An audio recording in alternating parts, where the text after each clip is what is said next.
And so this is probably going to be a little bit different kind of interview than I've done for the past couple of months, because usually I come into somebody's office and ask them to show me what they're working on.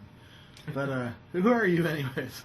I'm Bill Gallagher. I've been here, well, calendar time 17 years, and seniority time, there's people looking at the windows. Seniority time 15 years. My anniversary is Friday. Wow. 15-year anniversary. So you've been here working 15 years. Yeah. That's pretty crazy to me. I think I've been here 3 years, and that's about the longest I've ever worked at any one company. Yeah. So what do you do here, anyways? I'm a test manager in the services part of tablet and laptop team. Oh wow! So you've been doing a lot of tests. Have you always been a test guy? Yep. All the way back. And was this your first job straight out of college? No, I worked in an oil patch in Farmington, New Mexico for a little while, putting computers on oil wells. Yep. Let me lock that down. So it was like drifting. It's like, no, it's looking good. So I was putting computers on oil wells doing pump control. Okay. Real time communication. Ooh.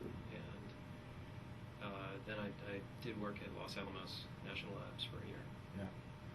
And 15 years. I can't. We interviewed Larry, who's been here 20, so he has you beat by a few years. Oh, Larry O? Yeah. So there's probably is there a club here for people who've been here more than, let's say, 10 years or something? You know. No, there's. Do you guys get together for dinner once in a while? Or there's supposed to be a dinner for the 15-year anniversaries and 20-year anniversaries this fall. Yeah. So we'll all get together and reminisce. And it's like when we do get together, when we end up in the same meeting or in the same building or whatever, it's we reminisce. Yeah. Like anybody gets together. Where was your first office? Because it probably wasn't in Building 32, because this building didn't exist 15 years or 17 years ago, right? Building 2. Okay. My first 6 offices were in Building 2, second floor. Okay. For the first 5 years. Okay. And that's one of the X buildings. It's one of the small X buildings. Around the lake. So. Yeah. Have you ever been swimming in the lake? I've been wading in the lake. Why were you wading in the lake? I lost a frisbee in there. That's, yeah. That's we haven't seen an exec swimming in the lake for a while, have we? Not for a long time. It's pretty nasty. Yeah. Actually, there's a lot of geese and ducks in there. So. Yeah. Have you ever seen somebody swimming, like Bill or Steve or any of the execs take a swim there? I think between Mike Maples and Steve Ballmer. And that was the one where Mike Maples secretly wore a wetsuit under his regular clothes. So, and Steve didn't. So he was very much colder. And why were they? What was the occasion? Do you remember? Of course, that? it was some apps versus systems competition, and execs bet something, they'll get certain bugs done by whenever, and then they both ended up swimming. So it was pretty fun. I think we should bring that tradition back. If you don't get Mr. Shipton time, you got to go swimming. Yeah. Maybe we get it done a little faster that way. I know Brian would do it. Yeah. He could ride his Harley through the lake, into the lake. That'd be all right. Back then, you joined after the campus had actually moved here to Redmond, right?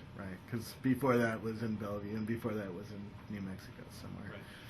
Right. But it was still only 6 buildings back then, right? They had just finished Building 8 Okay.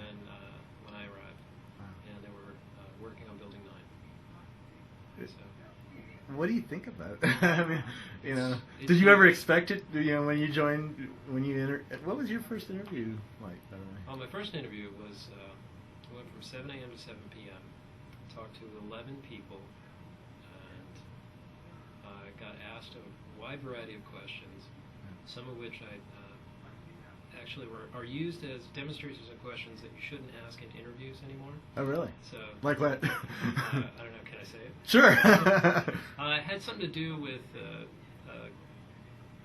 a few guys were in some foreign city and they had 2 condoms between them, and they all 3 wanted to have sex with this prostitute. So how could they all, using 2 condoms between the 3 of them, how could they achieve this? I can see why HR wouldn't let you ask this kind of question anymore. To my credit, I got the answer correct. And what was the answer? It had to do with putting one inside the other and then turning it inside out, and Wow. pretty disgusting actually if you Yeah. think about it. But it's it's just a logic question. Yeah. Well, we might have to cut that one. All right, a logic Well, question. if PR lets this one run, we'll see. Okay. When you were interviewing, did you have any clue what Microsoft was going to become, or that you would be working someday on handwriting recognition or any of this stuff? Nope. I just thought it was a really cool company. I came here. I had no preconceived notion. I mean, it was just it had a reputation, a certain reputation. Yeah. But in those days, it was the underdog. You know, we used to talk about in systems when we were working on OS2 and later on NTOS2, which became NT. Yeah. We were talking about the mouse dancing with the elephant, and the elephant was IBM, and the mouse was us. And then at some point in that, it just flip-flopped, and now Microsoft was the elephant, and IBM was the mouse. And well, they're still an elephant. they're still an elephant, but they have 300,000 employees compared to we have 67,000. So Yeah. they're still a pretty big company. Yeah. But it changed. You know, our Yeah. whole mindset changed from being a tiny company, just this. I think there were just over 2,500 employees when I started, and within 2 years the company doubled. So Wow. that was growing really fast, and we were all jammed in offices together. But it was really interesting. I think back on those days, and it's just amazing that the way the culture has changed, the way that we work has changed. How so? Well, the first computer I had was a 286 AT, and I remember when I got my compact 38620 computer with 8 meg of RAM Yep. and 110 meg hard disk, and my group assistant brought it to 110 me. meg hard drive. Yeah, can you My imagine? cell phone has 500 megs of RAM on it. Yeah. My It group probably has a assistant better brought it to processor me too. and said, "This thing runs like a bat out of hell." And at the time it did, but I think back on it now and go, that was kind of a slow machine. But I kept it until we shipped NT, the first version of NT, which was 3.1. So the first version of NT would run in 8 megabytes on a 20. I remember those days. So 8 megs was a lot of machine back for RAM. yeah, that was. Yeah, and I remember sitting at. I worked on the performance team for a while, and then there was this one weekend where me, my boss, the leader of the perf team, his boss, and his boss, Paul Moretz, were all sitting in the performance lab doing performance tests between Windows, I think it was 3.0 or 3.1, and OS2, and trying to make the call and say, you know, how much memory does Windows run best in, and how much memory does OS2 run best in? It was a really, really important test because all the VPs were going to go to IBM and say, this is what we're going to tell people who have 2 megs of memory or less, is that you should run Windows. The performance is better. So, Interesting. yeah, those were the days. Yeah. I just yesterday interviewed a researcher who's working on large-scale systems, and he wouldn't even recognize that world because he's building systems for 4,000 computers or 10,000 computers. You know, in 15 years, he's going to look back at, I remember the days when I only had 4,000 computers to play with. You know. It used to be you would get in the kernel debugger and you'd know what module you were working with based on its address, and what address space it was taking up, because they always sat in the same space. And you're like, oh yeah, that's mine. I know it. I know this call stack. even without symbols. And it's just, you couldn't do that today. Yeah. Everything's different. Have you always been on the Windows team, or did you ever move to another team that was outside the Windows? Let's see. After NT, I took some time off and started a record label, got in the music biz. What kind of music? Seattle sound, punk rock. Excellent. Rock. You didn't launch Nirvana or anything. That was after Nirvana, but okay. kind of, before the, I don't know. You can cut that out. No, keep going. So after a year off, I came back, and the record industry is no place for someone with morals or scruples or any. It just was way too expensive, so I had to come back and work. And I contracted in the hardware group for a year, and then hired on full time in the hardware team. And so it was there that we worked on USB 1.0 hid spec, and did a lot of work on the audio stack for USB, because we were producing the Microsoft speakers. Yeah. I remember that. Those little black ones. Oh, yeah. I still have a pair. Yeah. They still work. This is 12 years later. And joysticks, mice, keyboards, all fun things. And then I came over to this little tiny team in emerging technologies that was sort of loosely affiliated with the ebooks team. Yeah. And we ultimately became the Office document imaging program, which allows you to scan and OCR documents. And then that team morphed into the tablet team, or basically got engulfed by the tablet team. Right. As the tablet team grew from 0 to the few hundred it is today. Tell me about switching teams, because I don't think I've talked to anybody about that. How did they get you to switch teams? Did you just know somebody on the team, or did you have to interview? Did you? Yeah, what, you have to interview. What made you interested in switching from the hardware team, which sounds pretty fun to work at, to a small ebook team? Or mainly, there were people here in this team, in the ebooks, in the emerging technology team, who I knew, and were looking for a test manager for the team. And since I was a test manager in hardware, and he knew me, called me up and said, "Hey, you should come work over here." And I came over and I talked to everybody, and I thought, well, I spent 5 years in my first position, 5 years in my second position. It's time for a change. Yeah. I figure every 5 years I'll be in. Now it's time is. I should be looking for another position. That's If when my boss is watching. Yeah, better give him a good review this year.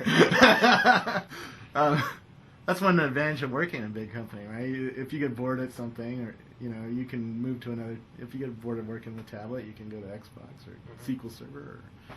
There's a lot of opportunities to move around and get a new boss and get new scenery and all that fun stuff. Right. And there's always a position to go to. Where teams all over are always looking for somebody for someplace. I've talked to at least 3 different teams in the last week who are looking for someone at my level, at my experience, and I've got 3 positions open myself. So if there's people who want to come work on my team, we can work it out. So interesting. You work on the Windows Vista team, basically, right? Yes. Building tablet. So you work on the tablet. Are you working on the handwriting recognition and Not Tell me directly. a little bit about the tech that you're working on right now. Okay, so I work between the tablet team and the laptop team. The laptop team does some key features for laptop portability and mobility, and I own the lab, the build team, the setup team, tools team, performance team, stress team, and we do all of kind of the centralized services, things that feature teams can benefit from without having to spin up their own efforts to do performance. We provide a framework, we provide the testing, and so on. Right. So overall, we save money, people, resources for our team, and it kind of consolidates the expertise on these fringe, what would normally be fringe technologies, into a place where we can really add a lot of value to our team. Right. So I don't work on a feature per se, Yeah. but we provide the space and the tools and the shell and the framework for testing certain parts of this, and for getting the code coverage numbers in to centralized reporting, for getting our test results centrally reported, Right. and so on. So it's really interesting. I get to touch a lot of the features obliquely, not directly involved, but I get to influence, and I get a lot of experience with all the features. I get to use the tablets. I get to use laptops. I get to interact with feature teams all over Windows, because they all have features that work on laptops Yep. and tablets, or they don't, and then I tell them, and they try to fix them. So you get all the latest hardware, I take it, at least in your lab. Well, in the lab, right. You don't get to take it home. We get a hold of some pretty cool stuff, and it's fun to play with it for a while. But it's finding the bugs in mobile. You can in a laptop or in a battery-only situation or something like that. You don't need the fanciest hardware. You need the most popular hardware or the most problematic hardware to track it down. Are you one of the guys who writes like the minimum spec for Vista on mobile? Or do you have input on that and say, no, it won't run on, it won't run on that 1998 machine anymore. You better, increase the spec or. That information is actually really hard to come by because of the both the you don't want to favor any one company over another, and so you can't say I need a Pentium 3 because that excludes AMD. So you need to say something like I need a processor that was shipped after January of 2005. And then you kind of have to look at the amount of system memory and stuff like that. So I think people, especially the people in marketing and product planning, are really reluctant at this point to commit to a minimum Vista bar. Yeah. I have a pretty good idea of what it is. I have a list of close to 2 million PCs. Unique PCs and their configurations. 2 million? 2 million. Yeah. That we're trying to. Now I know why it doesn't ship in time. No, we're not testing on 2 million machines, but those are unique configurations that we've come across in testing, and trying to figure out which ones of those are most popular, and which ones we should be testing on. So I do have people from across Windows asking me, what laptop should I buy to put in my lab? Yeah. Are you allowed to tell me what laptop you would buy if you were spending your own money? I don't know. Constitute an endorsement. We'll have to look at. On his desk is a Fujitsu. I have a Fujitsu, and a Sony, and a Lenovo IBM, and an NEC, and a no-name brand. So there's I'm testing on all of them. Yeah. So it all depends on what you're. I get that question a lot. I'm ready to buy a new PC. What should I buy? It all depends on what you're going to do. If you're going to lug it around, I say get thin and light. If you want glass, there are certain video cards that are going to be supported. Yeah. If you want a desktop replacement, it's going to sit on your desk at home. You can get it. Now the video cards. That's an interesting question because I see employees argue about that all the time. Hey, will my laptop get glass and when? Yeah. That list is growing, and it's going to change between now and the release of Vista, I would assume, right? Right. Because you guys are, the dev teams and also the third parties and our partners are all working on drivers and making sure that they can. And it all depends on their scheduling, Vista scheduling. Obviously, the video card manufacturers want to support people who already have their hardware in their hands and are running a released OS. So they're concentrating on fixing bugs in XP, and some of them are telling us, just wait, we've got plenty of time to work on it. We can get a driver out in 3 months, no problem. Yeah. And other ones are working with us directly right now. And I think once Vista ships, there'll be a lot of good video drivers out there for the cards. Yeah. And generally, the advice is, if you go with a discrete video card that's DirectX 9 compatible, that it's pretty well guaranteed to run glass. Okay. Why do you stay at Microsoft? I mean, a guy with your kind of skills could go start a company, could go to another company, could, there's plenty of opportunities out there. Why I stick like around the here? work. It's definitely really interesting, and the people are really smart. I mean, I definitely got a taste of it going into the music industry. That there are a lot of nice people in the music industry, but there are a lot of people in it who are not able to hold down regular jobs. So, it's just the intellectual buzz is not there. You're dealing with a whole different kind of person, which is not to say that they're creative and all, but I work with people every day that are creative. And actually the crossover between musicians who are capable of being professionals and computer professionals is pretty amazingly high. Yeah. I mean, So are you a musician yourself? I'm an okay musician. Okay, because there's some good musicians here. Like Steve Ball has his own band, and Yep. Don Box play. Do you play on one of the Microsoft bands on campus? Or? I did actually 3 or 4 years ago. I was on the NT5 Ship Party band, Okay. where I got to play it in front of the NT team a number of times, and so that was a bunch of people from within NT, and I played bass in that gig, and we actually had Jim Alchin come and jam with us at the divisional meeting at Maidenbauer Center, so in front of 3,000 people, a captive audience. So that's the biggest crowd I've ever played for. Excellent. Since you're inside the guts of the machine that builds our software, why is software so hard to predict dates? Because you've done it for a while. You've been through plenty of slip dates and made dates, and why is it so hard? Because it seems like it's not just a Microsoft thing. I've seen other companies just not be able to ship things when they think they're going to ship them. There's a lot of stuff going on, and there's dependencies that you didn't know about, and there are all these sort of timing dependencies, like you're waiting for the platform API to finish, the platform API is waiting for the shell API, and something. So, it's not strictly hierarchical, and you can't just say, okay, the kernel is done, we're never going to touch it again. Everyone who's on top of it can build on it, and then you go up from there. It just doesn't work that way. And then there's the drive to get features in.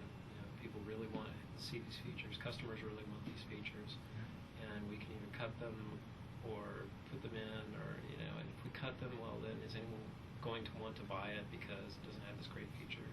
Like, we just cut glass. Would that make Vista ship any faster? I don't think so. Yeah.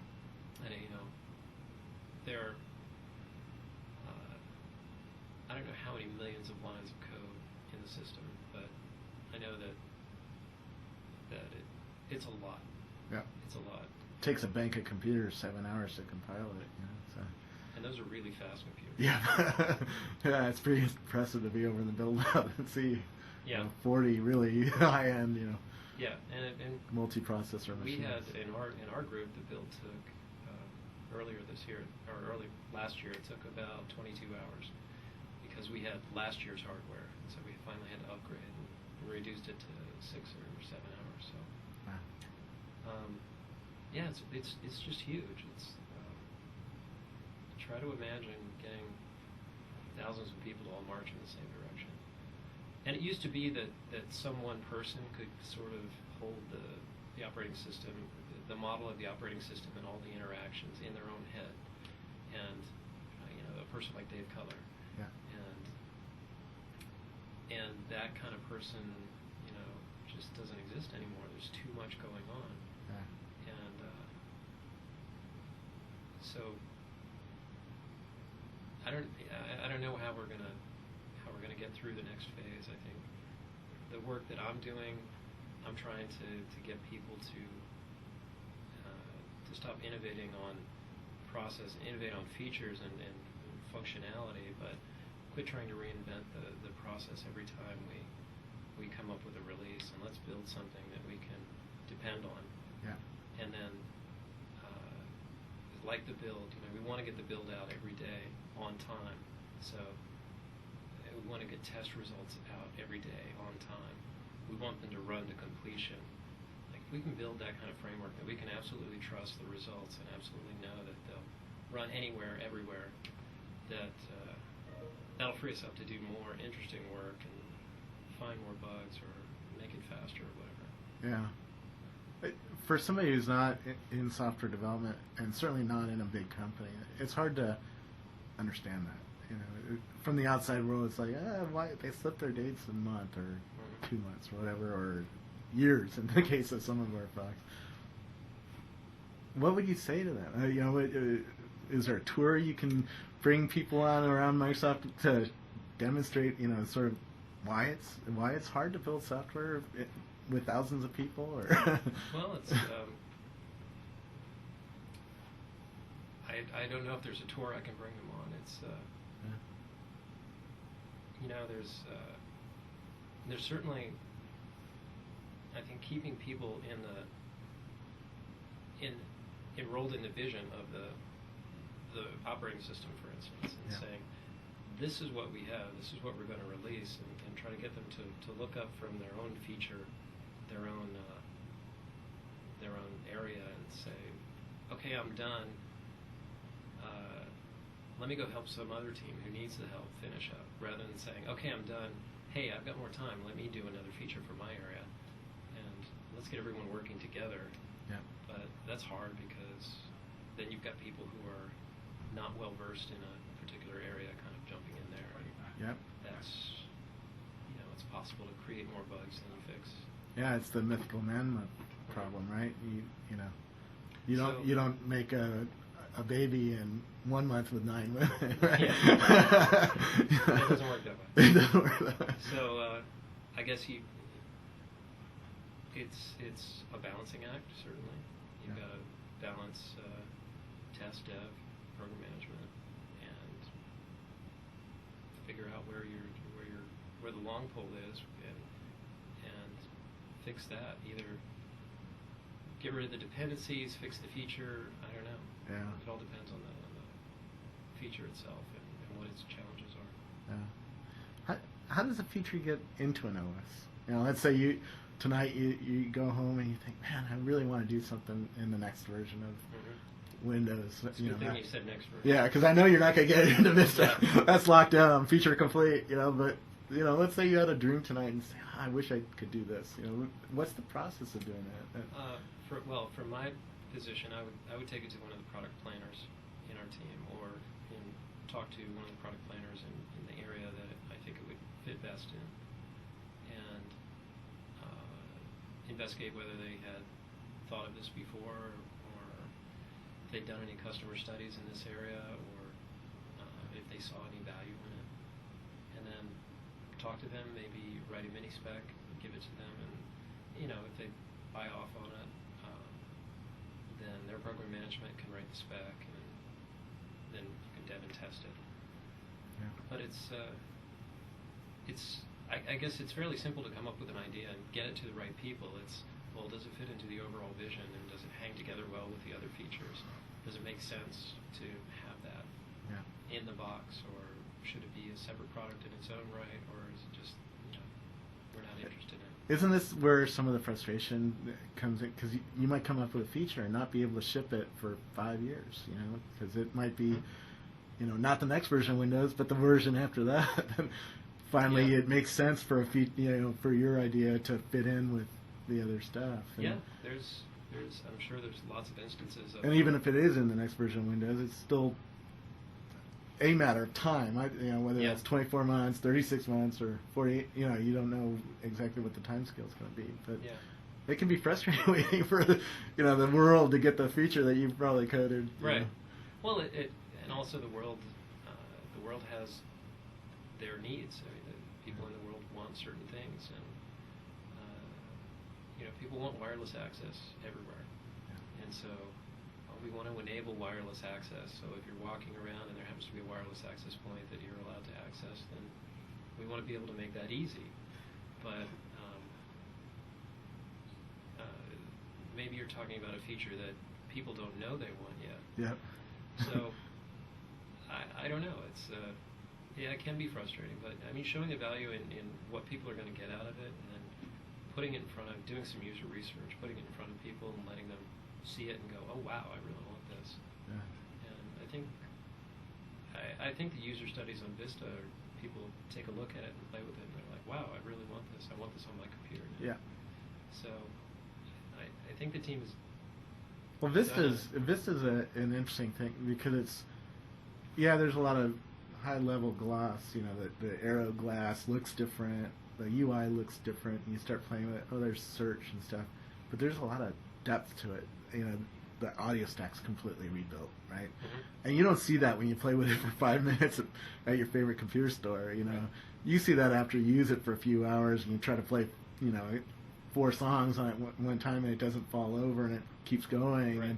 or you play a video game and a music at the same time and it plays better than it used to on XP, Mm-hmm. and so that starts making you feel better and makes you more productive because now developers can build new kinds of apps that are different than what they were able to build on XP or whatever. There's a lot of stuff going on under the covers that if you just look at XP and you look at Vista, you go, well, what's the big difference? And certainly from the platform perspective, the API there's a whole lot more API to choose from to do things that you couldn't do before, and certainly from a tablet perspective, there are lots of really cool features that we've added that make it easy to write really compelling apps.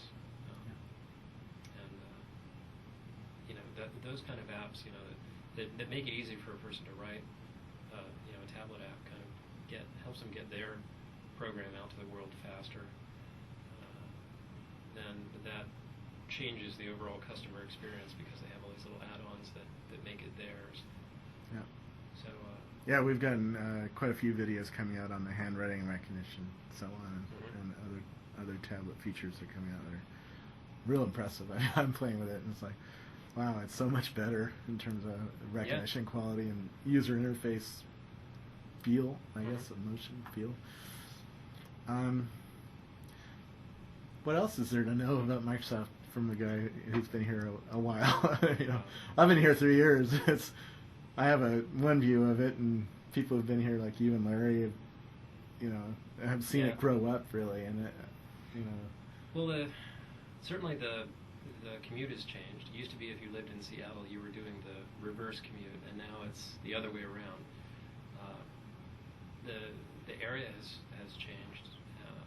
This, where we're sitting now, used to be this little pokey farmhouse with a little duck lake, and we still have the duck lake, but it's now a three-story building. So yeah. Bill Hill took us on a little walk down there. So. Yeah. And Red West used to be the chicken farm, and so on. So the whole area has grown up around here, and I guess things have changed inside. I mean, it used to be when you'd kick off a compile, you'd run out in the hallway and there'd be someone else there, and you'd play hacky sack or throw the frisbee because it took a while for the compile to finish. And now with Visual Studio, it's just it's always compiling in the background. Everything's ready for you to go right when you're done coding. And it even helps you. It helps you fill in stuff. And that kind of stuff has been around for a while. But it used to be you had a text editor, and then you go to the command line and you run the compiler, and then you optionally run the linker separately. Oh my goodness, it's totally changed. It totally changed the way that we work, and so now we're spending more time typing and less time running around the hallways. Do you have access to the source code? Could you just pull up the Windows source code on your machine and walk around it if you wanted to? I could, but I don't. There's just way too much to look at. I mean, the most I do is at this point is get the symbols and be able to debug and figure out when there's a crash, when there's some kind of event, figure out who to call, where to file the bug. But I'm a manager. I'm a manager of managers. They shouldn't let me in the code. You don't just look around just for fun to see how something works, or? No, I think I leave that to if you're a tester and you want to see how something works, how it's been implemented. Sure, go see it. But especially if you're a tester, I prefer that you write your test first, and then and run it, and then go look at the code and see if you missed anything, rather than look at the code first and then try to write a test based on that. I think it poisons your thinking about the feature. But that's a good question, because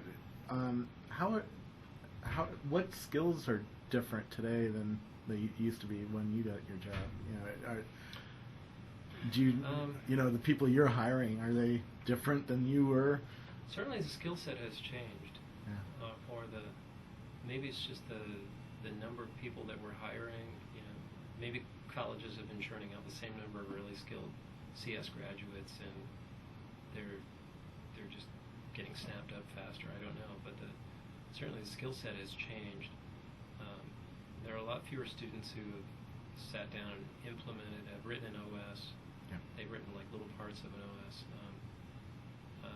Few students have written a compiler. They've written pieces of compilers, and they spend a lot of time at the application level and with higher level languages like C#, rather than working in C down at the kernel level or writing drivers.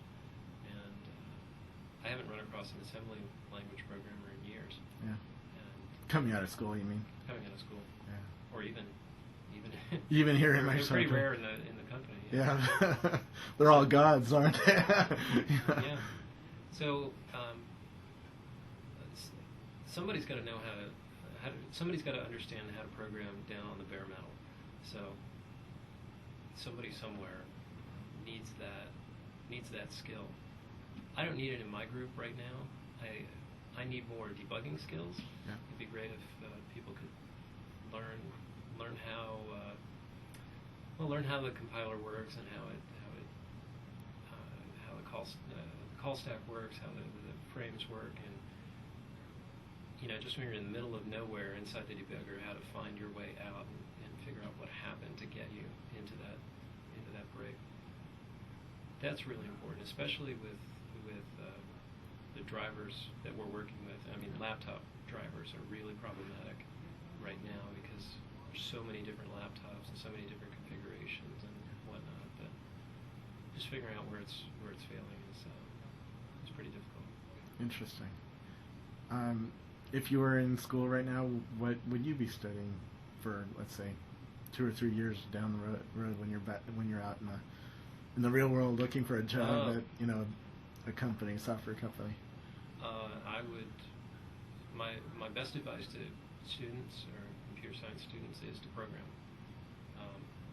There's a really low bar to entry. You can get a compiler, you can download the compiler for free, and you can start writing programs. And it doesn't.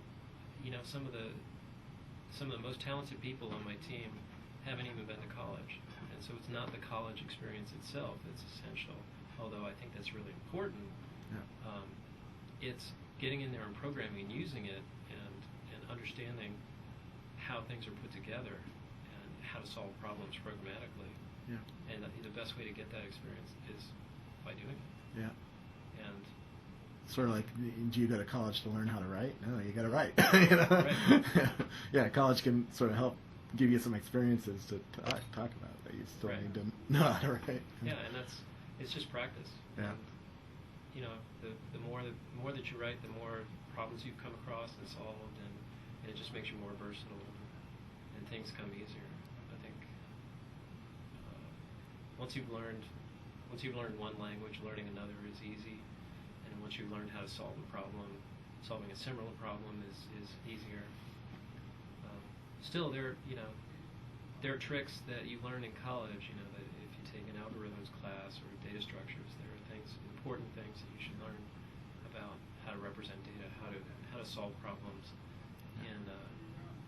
in a better way than brute force. So, yeah, sure, you can solve it that way, but there's sometimes much more efficient ways. Particularly down the road, right? Because yeah, brute force might work today, but then you need to change 2 lines of code, and all of a sudden the whole thing breaks. Yeah. So, I guess it's a balance, but I think that the programming experience, just doing it, just write a little app that, I don't know, keeps track of your MP3s, or and it's really easy actually. Once you have that, to add the calls to actually play the song, play the files, or display pictures, or write a pixel editor, or something like that. These are things that could be really useful. Yeah. Well, thanks for spending some time. Well, thanks for talking about it. Yeah. It was fun. Yeah, thank you. And I guess we're getting a tour of your little lab here. Yes. Cool. So come in and help us with the tour. Who are you? Chris DiFilippo. Oh, hi. He's our lab manager. Excellent. So show us around. Yeah. Give us a tour. These are our perf machines. Lots and lots of them. 25. All running the same. All running this Vista. Yes. Here's some of we're hot wiring some Right. machines. What's that for? Now, what are these for? No. That's for automatic on and off. Okay. For programmatically turning them on and off. Interesting. You get to turn them on and off as many times as you want to try to break that, or? Well, yeah. It's we need to reset them sometimes. We need to bring them back after a failure. This is the War Surplus Museum of Tablets. Old tablets. The old original tablet. These are original tablets? These are our prototype tablets from 2 or 3 years ago. 4 years ago. And the original. This was a really preliminary prototype. Yeah. So. Fun stuff in the museum back here. Yeah. So is this your workspace here? No. Oh, I'm no. often in another corner of the world. A lot of fun. Well, thanks for a little short tour here. Yeah. And thanks for a fun interview. Yeah, thanks.